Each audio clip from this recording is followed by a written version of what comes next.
História. A arte de inventar o passado. Ensaio de teoria da história, Durval Muniz de Albuquerque Jr. Parte 1, capítulo 4.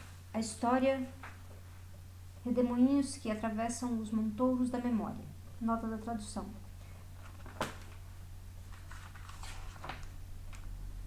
Texto originalmente publicado em Castelo Branco, Eduardo Castelo Branco e tal, História, Cultura e Sociedade, Cidades.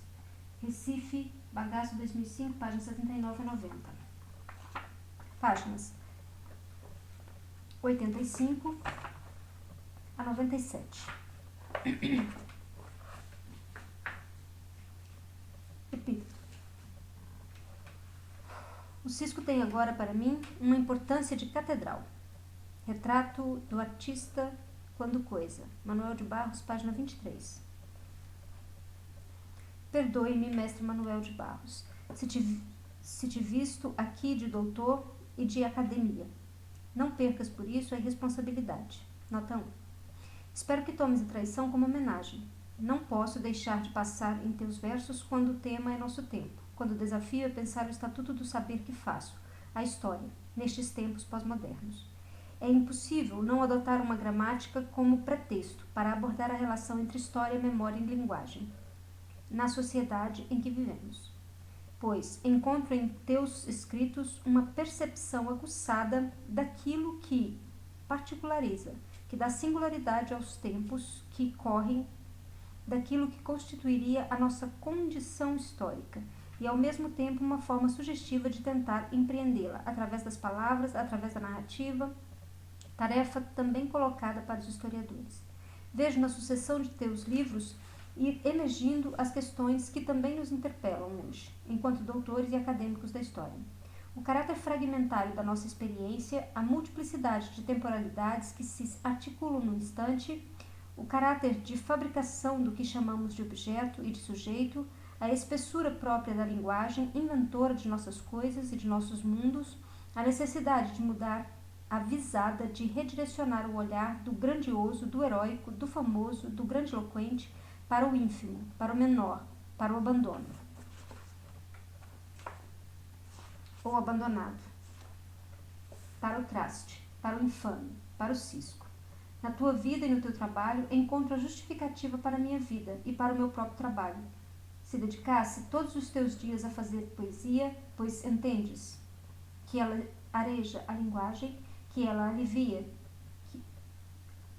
que ela evita que os idiomas não morram por fórmulas, por lugares comuns, que ela não deixa as palavras se petrificarem, restituindo a virgindade a certas expressões corroídas e cariadas pelo uso clichê, buscando a contiguidade anônima entre elas, anômala entre elas, inventando para elas novos relacionamentos, buscando enverbar as insânias, pegando a prática da cambalhota, desenvolvendo em cada um de nós o senso do lúdico, derrubando o que há de insigne nas frases e lhe enfiando o ordinário dentro, enfiando o idioma nos mosquitos. Nota 2. Penso ser tarefa do historiador arejar a memória coletiva, tornar irrespirável seu cheiro de morte e a sua condição de lugar comum, não deixar as versões aceitas do passado se petrificarem, buscando a contiguidade anômala entre os eventos, estabelecendo entre eles novas relações, restituindo a eles a condição de novidade, a virgindade, a infância, corroídas e recriadas ou cariadas pelas versões clichês, ensinando a encarar o passado com senso crítico e lúdico, aprendendo a ver as coisas de várias posições, enverbando os acontecimentos de maneira surpreendente, ou de maneiras surpreendentes, derrubando a insígnia que há nas versões hegemônicas da memória dos vencedores e enfiando nesta memória o ordinário, o menor, o pequeno, o abandonado, relegando a memória estabelecida às moscas. Por que possuís a sabedoria indispensável aos historiadores, aquela de ser mais estudado em gente do que em livro? És capaz de definir com precisão e em poucas palavras o que já foi tema de uma vasta bibliografia, que tenta responder o que caracterizaria a nossa época. o que afinal daria estatuto singular a um tempo e a uma sociedade chamados de pós-modernos. Paremos para ouvir com o respeito que merece o canto do Uirapuru. Cita: agora nossa realidade se desmorona, despencam-se deuses, valores, paredes, estamos em ruínas. A nós, poetas destes tempos, cabe falar dos morcegos que voam por dentro dessas ruínas, dos restos humanos fazendo discursos sozinhos nas ruas. A nós cabe falar do lixo sobrado, dos rios podres que correm por dentro de nós e das casas. Aos poetas do futuro caberá a reconstrução, se houver reconstrução. Porém, a nós sem dúvida resta falar dos fragmentos, do homem fragmentado que, perdendo suas crenças, perdeu sua unidade interior. É dever dos poetas de hoje falar de tudo que sobrou das ruínas. E está cego. Cego e torto e nutrido de cinzas. E se alguma alteração tem sofrido minha poesia, é a de tornar-se em cada livro mais fragmentária, mais obtida por escombros, sendo assim cada vez mais o aproveitamento de materiais e passarinhos de uma demolição. Nota 4. Fim da citação. Como não lembrar aqui da tese sobre filosofia da história, nota 5, de Walter Benjamin, autor que, vivendo o dilaceramento das identidades trazidos pela complexização da sociedade moderna e pela aceleração da temporalidade chamada progresso, vítima daquilo que Harvey chamara de compreensão espaço-temporal, só ampliada em nosso tempo, vai pensar a tarefa do historiador como a de um garimpeiro de esperanças em meio às cinzas, como aquele responsável por produzir uma contramemória dos vencedores, como aquele comprometido a reacender as pequenas brasas que restam do calor das refregas e das batalhas, que se travaram no passado e que, recobertas de poeira, já não mais cintilavam, nem causavam perigo. Tu nos ensina, Manuel, que a nossa condição é a ruína, que a nossa experiência é a de dispersão, de nós mesmos e das coisas, que não há mais unidade possível nem totalidade no que nos explique. Por isso, caberá aos historiadores do nosso tempo narrar esta experiência de escombros, que nasceu desde as duas grandes guerras mundiais e que só faz se ampliar cada vez mais. A história em nosso tempo não pode ser discurso de construção, mas de desconstrução, discurso voltado para compreender o fragmentário que somos. As diferenças que nos constituem, o dessemelhante que nos habita. A musa da história não pode ansiar se colocar no lugar dos deuses que se foram, nem se propor a restaurar valores que se perderam, reconstruir paredes e fronteiras que separaram e ordenaram as coisas e os homens, por muito tempo. A história, em suas narrativas, deve aproveitar os materiais e os passarinhos de nossa época, deve falar do lixo sobrado e dos rios podres que correm dentro de nós e das casas, dos morcegos que voam dentro das ruínas, dos ratos, restos humanos, fazendo discursos sozinhos nas ruas. Devemos aprender com outro poeta como tu, chamado Michel Foucault, que a história deve tratar das descontinuidades que nos constituíram, a multiplicidade da experiência disparatadas e sem roteiro prévio que tornou possível ser como somos, que a história deve escrever as configurações, os desenhos, o relevo formado pelo depósito constante de camadas de discursos, pelas dimensões ou sedimentações da memória ou das memórias, em textos e em todas as formas de linguagem, que ao se acumularem como cisco que se acumula em pé de parede formando montouros, produzem uma geografia do passado, dão a ele consistência de pedra, de bronze ou de granito, dificultando a percepção dos pequenos grãos, dos pequenos sedimentos, dos pequenos gestos, de múltiplas ações, reações, conflitos, pelejas, sonhos, vidas que se constituíram comunidade de fato e de sentido. Por isso, aprendo contigo como aprendi com Marx, com Benjamin, com Nietzsche e com Foucault, que a história deve ser um discurso de contestação à memória dos poderosos, deve injetar rebeldia nas palavras, deve construir seus monumentos a marteladas, deve ser a atenção de tudo, aquilo que nossa civilização rejeita, pisa e mija em cima, a tudo aquilo que nossa civilização burguesa, utilitarista e pragmática julga que não nos leva a coisa alguma, pois não se pode vender no mercado como, por exemplo, o coração verde dos pássaros. Aprendo contigo a fazer uma história atenta às coisas que não pretendem, às pessoas desimportantes, às coisas e aos homens jogados fora. pela máquina social implacável, lembrando que um homem jogado ao pó por muito tempo faz nascer em sua boca as raízes da escória, numa época em que nunca poucos fizeram tantos de pinico. Como não fazer uma história atenta para o desejo, para a caca social? Nota 6. Para tornar a história uma narrativa capaz de apreender estas vidas e estes acontecimentos dos esgotos, das sarjetas, é preciso abandonar o sábio discurso da razão e o piedoso discurso humanista, cúmplices na produção destes seres marginados, destes lugares de sujeitos destinados à infâmia, ao escárnio, à punição, ao internamento, à anormalidade e à vergonha. Nietzsche e Foucault há muito delataram aquilo que tu também anuncias, a impossibilidade do discurso douto, racional, científico, tal como definido na modernidade, compreender e apreender estas coisas e estes seres, pois, para eles, só tem palavras de condenação, de punição ou de lástima, pois veem estes seres e coisas como equívocas e fadadas ao desaparecimento, com o progresso, com a civilização ou com a revolução.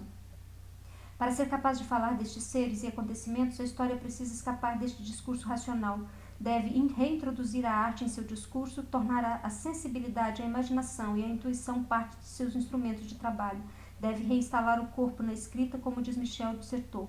Tu, Manuel, como o Zaratustra de Nietzsche, convida-nos a tudo fazer com o corpo, mesmo sabendo que a sensibilidade é traideira, e que com sua direção nunca teremos certezas, verdades definitivas, pois sua guia pressupõe o fim do pretenso afastamento entre sujeito e objeto, entre o observador e o observado. O saber se fará por misturas, por contaminações, por coalescências, por mimetismos, por mimismos, por animismos, melhor dizendo. Um saber que não será moral, que não buscará julgar, mas jogar com os dados de que se dispõe, inventar a verossimilhança e o verossimilhante, o possível, o provável do improvável. Para fazer história não é necessário se afastar do mundo das coisas, das pessoas, mas estar tão próximo delas que já não saibamos quando começa o eu e o outro, o eu e o eles. Nota 7. Para ser historiador, como para ser poeta, é preciso não estar alheio a nada. É preciso estar envolvido pela vida, estar misturado com as pessoas e as coisas para existir nelas, ser disfarçado.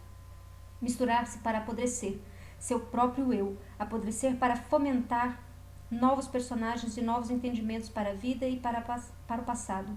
Fazer história como exalação que corrompe os limites do homem, tal como ele se define, e está definido em nosso tempo. O historiador, como poeta, é um formulador de devires outros. Nota 8. Contigo, Manuel, aprendi que o saber é transubstanciação, é encontro erótico com as coisas e com as pessoas, é feito para incorporar mais do que para entender ou explicar, porque nada é fixo o suficiente para isso. Tu aprendeste com a natureza do Pantanal, nota 9, e eu com Deleuze, que o mundo é fluido, que todas as formas e todos os seres se comunicam e podem se metamorfosear em outros. A vida natural e social é constante transmutação. Os relevos fixos, as figuras petrificadas, as formações mais cristalinas, as identidades, o objeto de sujeito mais cristalizadas, a memória mais sofisticada, ou ossificada, melhor dizendo, são sempre trabalhados por dentro, corroídos, parejados por processos microscópicos de ruína, por devires, por linhas de fuga, por virtualidades, por processos de mudança e de transformação. Tudo que é ou foi será outro, eliminando a existência de seres ou coisas, sujeitos ou objetos únicos. Tudo possui a mesma semovência do Pantanal. Nele, como em tudo, ninguém pode passar a régua, pois tudo vaza, tudo é cheio de furos, pelos lados, torneiral, derrama e destramela à toa, tudo engravida, empancha, estoura, arromba, carrega barrancos, cria bocas enormes, cava e recava novos leitos e destampa doidado. Não tem limites ou fronteiras. Tudo prefere os deslimites do vago, se entorna preguiçosamente e inventa novas margens. Apenas são sobras do amorfo.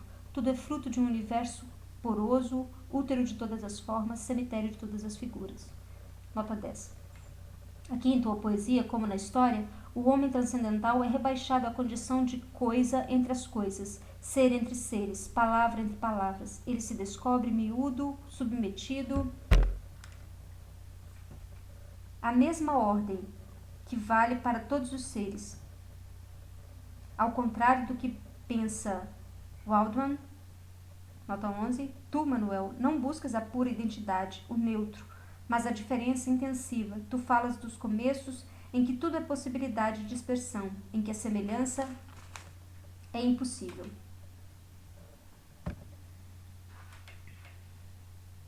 Cabe ao historiador escutar estes processos e estes agentes da ruína, estar atento para sua microeconomia e esta micropolítica das forças que trabalham o solo da história e o tornam um pântano onde seres e coisas nascem e morrem, onde acontecimentos emergem e submergem, formam-se e se desformam, ganham ossatura e se desmancham em lamas, em lodo e em carniça. Diz-me, Manuel, quando os historiadores vão aprender a ver e dizer a sociedade e o passado como tu vês e dizes o Agroval, região de brejo onde pululam germes de animais e plantas, apanhando o seu erotismo criador genético? Quando seremos capazes de dar forma ao Agroval social de onde nascem formas e objetos e lugares de sujeitos que não cessam de brotar, onde os acontecimentos explicar-se-iam por seus pertencimentos a outros tantos eventos, pregressos ou contemporâneos. Quando a história nos ajudará a nos libertarmos de nosso olhar objetivista, cartesiano, que só é capaz de tratar de coisas e nunca de pré-coisas. Escutemos a ti, para ver se conseguimos incorporar tuas viagens. Cita. Faz-se debaixo da arraia a miniatura de um brejo. A vida que germinava no brejo transfere-se para o grande ventre preparado pela matrona raia. É o próprio gromel dos cascudos. Penso na troca de favores que se estabelece no mutualismo, no amparo que as espécies se dão, nas descargas de ajudas, nos equilíbrios que ali se completa entre os rascunhos de vida de seres minúsculos, entre os corpos truncados, as teias ainda sem aranhas, os olhos ainda sem luz, as penas sem movimento, os remendos de vermes, os bulbos de cobras, arquétipos de carunchos. Penso nos embriões dos atos, uma boca disforme de rapa canoa que começa a querer grudar nas coisas, rudimentos rumbudos de um olho de árvore, os indícios de ínfimas sociedades, os liames primordiais entre paredes e lesmas, também os germes das primeiras ideias de uma convivência entre lagartos e pedras, o embrião de um mussum sem estames, que renega ter asas, antepassados de antúrios e borboletas que procuram uma nesga de sol. Penso num comércio de frisos e asas, de sucos de sêmen e de pólen, de mudas de escamas, de pus e de sementes. Um comércio de cios e cantos virtuais, de gosma e de lêndias, de cheiro de íncolas e rios cortados. Comércio de pequenas gias e suas cenas ou conas redondas. É a pura inauguração de um outro universo, que vai corromper, irromper, irrigar e recompor a natureza. Nota 12. Fim da estação. Quando nós, historiadores, faremos da nossa narrativa uma forma de corromper, irromper e irrigar as memórias coletivas, recompondo-as de novas maneiras. Tu, como os historiadores, divide-te entre o nostálgico sedentário e o aventureiro nômade, entre o construtor de memórias marcadas pela saudade de um tempo de infância, um tempo primevo ainda sem voz, um tempo em que cada coisa era conforme consigo mesma e com o nome que a designava, um tempo de identidade absoluta, de verdades únicas e definitivas, de certezas e de inocência, um tempo possível de se apreender o todo, um tempo de retorno ao informado da natureza primeira, do paraíso adâmico, e o construtor de histórias voltadas para um horizonte de expectativa, como diria Koselleck, uma história sem origem, uma história que encara a aventura da invenção narrativa de mundos, de realidades, de versões possíveis e mutáveis para os acontecimentos e para os tempos. Uma história que viajante faz-se de encontros e desencontros com os outros, com os documentos, uma história dos homens caídos, diabólicos, sempre tramando novos enredos.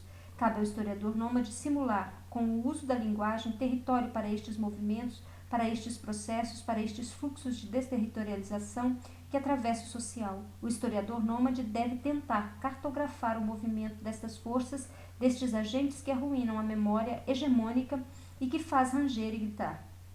Em teus livros, é a aguda consciência do caráter demiúrgico da linguagem, de como esta possui uma espessura própria, é uma coisa entre coisas, de como ela participa da construção de sujeitos e objetos, do que chamamos coisa e do que chamamos eu. Embora veja o mundo ao rés do chão, procurando dizer a realidade o mais próximo dela, descobres que isto só é possível criando uma linguagem própria, errando a língua, tornando-a errante, tornando-a fluxo e refluxo, união e separação, atração e repulsa, humanidade tensa com a empiria. Nota 13. Tu me ensinaste, de uma forma diferente daquela de Foucault, que nós devemos nos colocar no mundo como arqueólogos que ocupavam palavras e não ossos.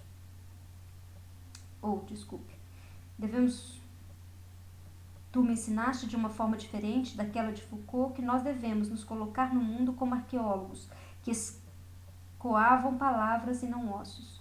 Nós, os historiadores que lidamos com os vestígios de antigas civilizações, com camadas de memória de antigas sociedades e pretéritos homens, devemos pensar que as palavras ou os vestígios que nos chegam do passado são como conchas de clamores antigos.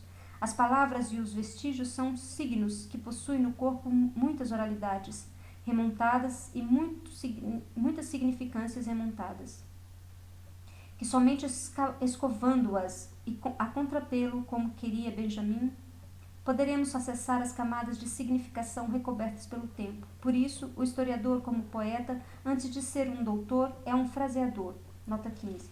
Um homem que brinca com as palavras, que não gosta de palavras engavetadas, de sentido único, porque só é possível mudar o mundo mudando a forma de pensá-lo, vê-lo e dizê-lo.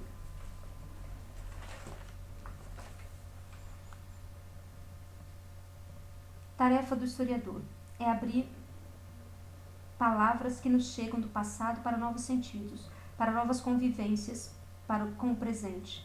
É se dedicar a encontrar achadouros de outros possíveis passados, escavando a memória já petrificada, dementando e desmentindo as verdades estabelecidas sobre os fatos e os feitos. Nota 16.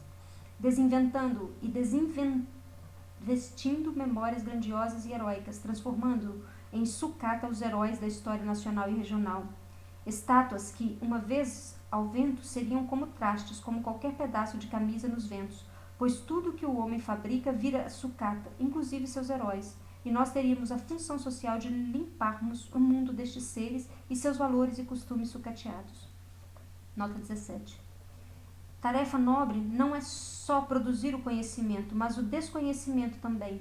Não é só produzir o saber, mas o dessaber. Não é só definir o que e se apropriar do objeto, mas fazê-lo perder-se, desdefini-los.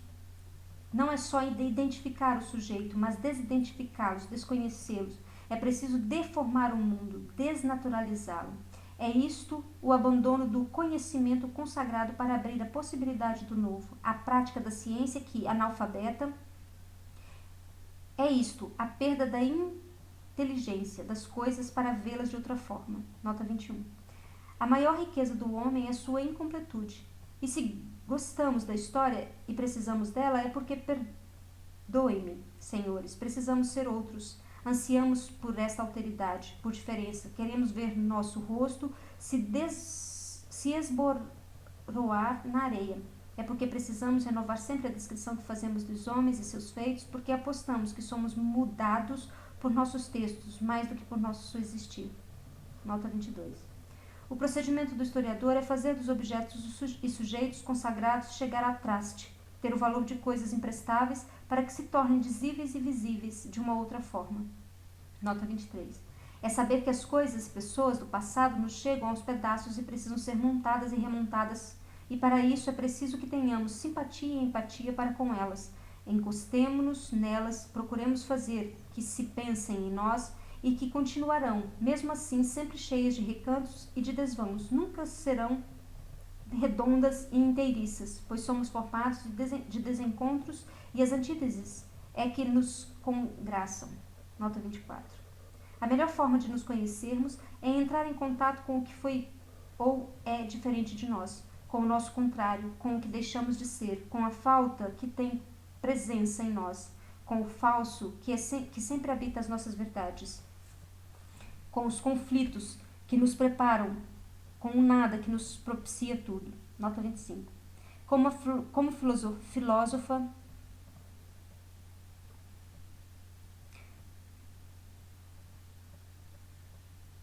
Foucault e poetisa Manuel, nota 26. Lembremos que as coisas e as pessoas nunca estão onde as palavras as acham.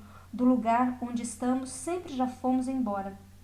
As palavras mais escondem que desvelam. Por isso, as histórias mais verdadeiras são as que parecem inventadas. E por isso a história é a invenção de versões plausíveis de nossa trajetória no tempo, para delas nos afastar e diferir-nos.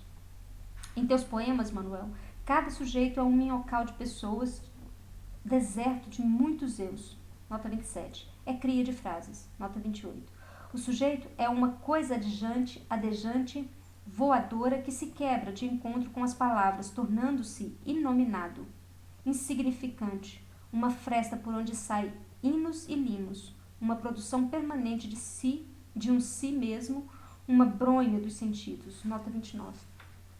O sujeito é uma espécie de vazadouro para contradições, um sujeito aberto aos desentendimentos, aos desencontros, uma sucessão de máscaras em que é difícil saber o que tem de pessoas nelas.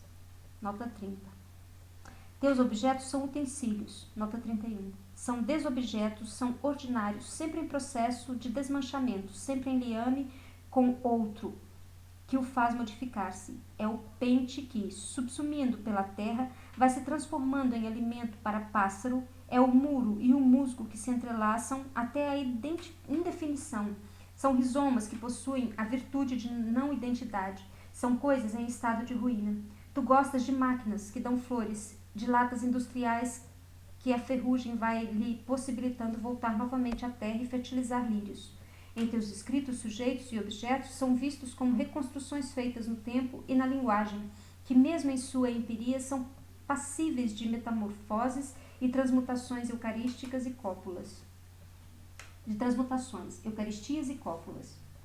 Mas o que mais me fascina em tua poesia, Manuel, é a nova forma de ver as coisas que propõe, uma espécie de nova visada teórica, uma nova proposta de metodologia que parece oferecer para nós, doutores da história, uma proposta de microhistória, bem distinta daquela enunciada e praticada pelos historiadores italianos, por Carlo Ginzburg e Giovanni Levi, em que o micro mal esconde a sombra da totalidade. O desejo da unidade é a obsessão pelo macro que o condiciona, que o explica e para o qual retorna.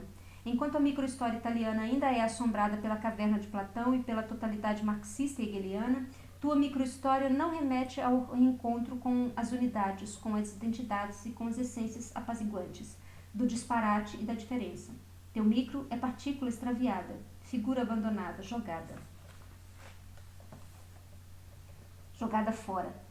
Teu micro remete ao fora teorizado por Deleuze, ao fora do social, do sentido, ao que escapa da captura do poder e do significante e que os ameaça e tensiona permanentemente, ou seja, as fendas do insignificante onde tu procuras grãos de sol.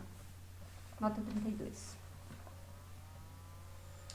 Tu propões, como Guattari, uma micropolítica, uma política atenta para o desejo e para suas maquinações, uma política que passa pelos afetos e pelos corpos e pela forma como se relacionam.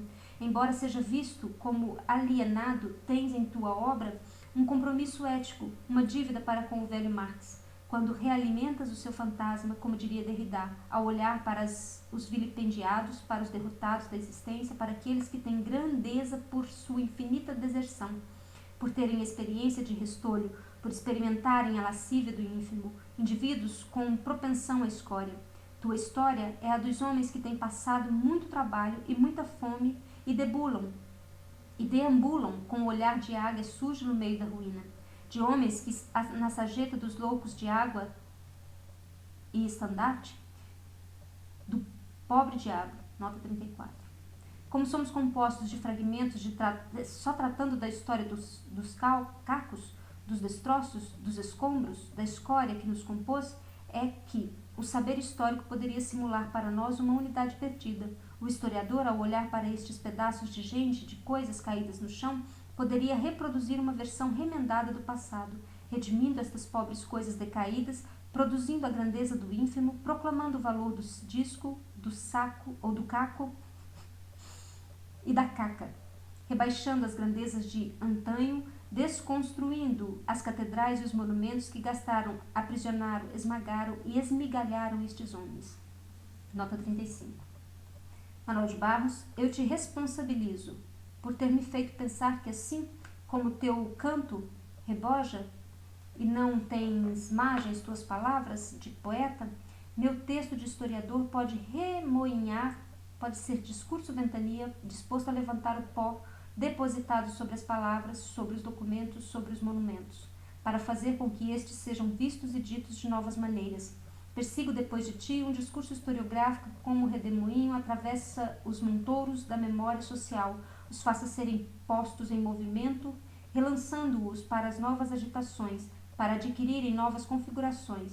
É preciso um discurso historiográfico que revolva os depósitos, os repositórios dos lugares de memória e faça desmanchar aquele relevo já cristalizado, revelando os ciscos e os vermes que os trabalham e os habitam.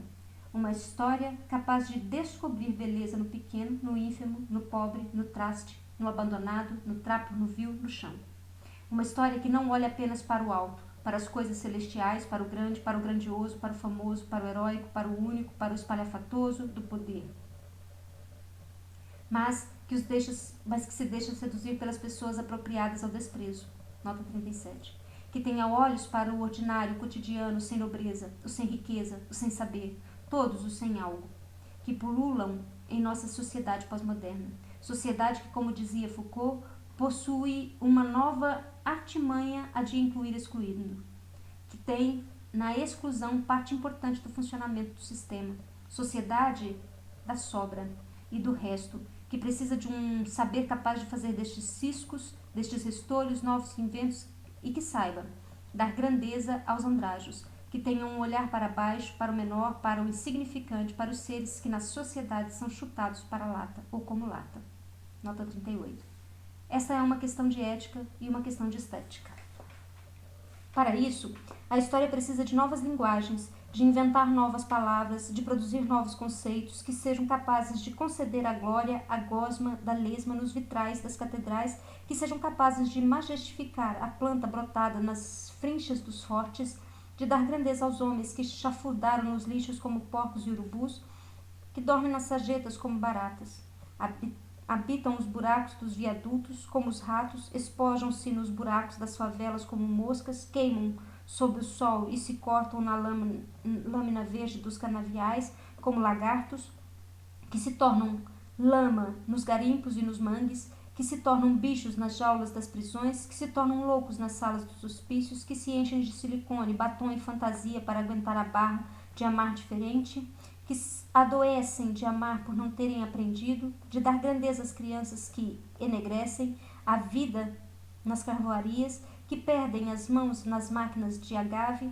que perdem a infância e a inocência nos quartos de pensão e de boléias de caminhão, que se prostituem nas praças e nas ruas, que comem bala e cheiram pó para terem um pouco de ilusão, para viajarem pelo menos uma vez ao dia, que brincam com a vida por falta de brinquedo, que emburrecem diariamente nas carteiras das escolas públicas, de dar grandeza às mulheres violentadas por seus machos, estupradas por seus patrões, acocoradas toda a vida na beira do rio, do pote ou do fogão, que amam filhos que não sabem se voltam para casa todo dia, que carregam trouxas de pano e de homens. É para eles que Manuel fez seus poemas, e eu faço minha prosa histórica. Vamos prosear mais, compadre Mané. Vamos prosear mais, compadre Mané. Nota. Nota 1. Eu dizer verdade não tem pendências para academias.